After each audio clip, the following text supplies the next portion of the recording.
What's up, hungry people? Today, I'm going to show you how to make some tasty sweet and sour turkey meatballs. Most people think that turkey is dry, but these meatballs are incredibly tender and juicy. In its ground form, turkey holds onto a ton of moisture, making it the ideal meat to use for meatballs. To the ground turkey, we'll add panko breadcrumbs, French fried onions, milk,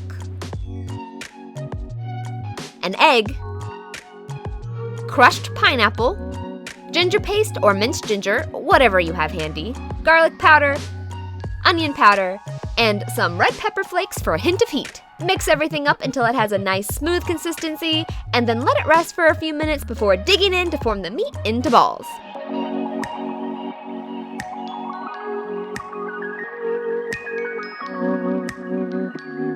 We're looking to roll a meatball about 1 inch to 1.5 inches round.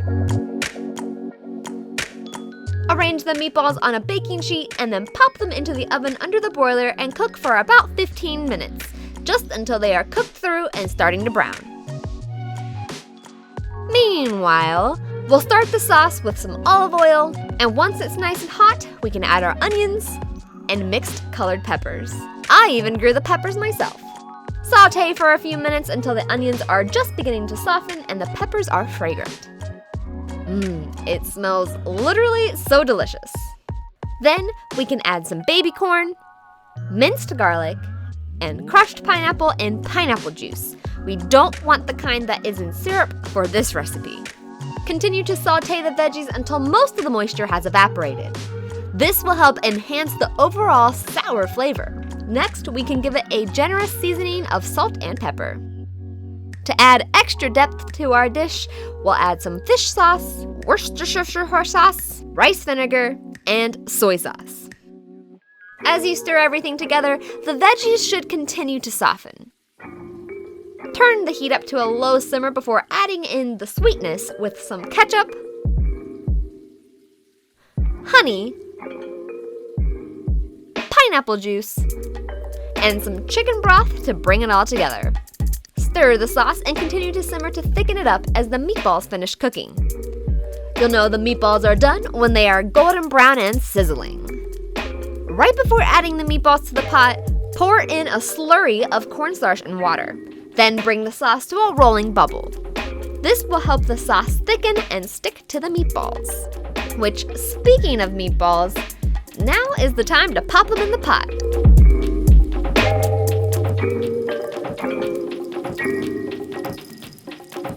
Reduce the heat and cover the meatballs and simmer for another 10 minutes to meld all the delicious flavors together.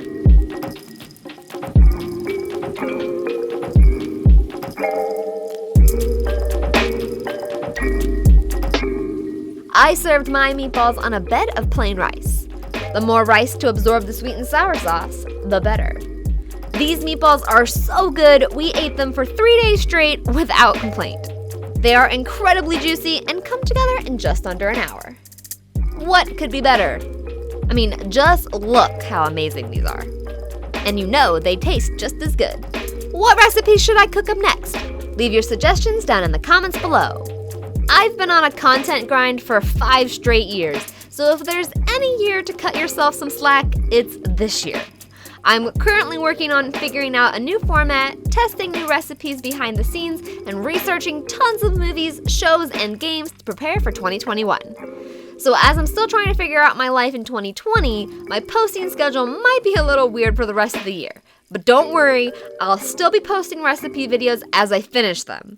And I never stop posting recipes on my website, thestarvingchefblog.com, where you can find this recipe and many, many others. If you liked this recipe, don't forget to flip that sub button and ring the dinner bell so you can be the first to know about my latest recipes and foodie adventures that I post almost every week. I hope you all enjoyed, and I'll talk to you soon.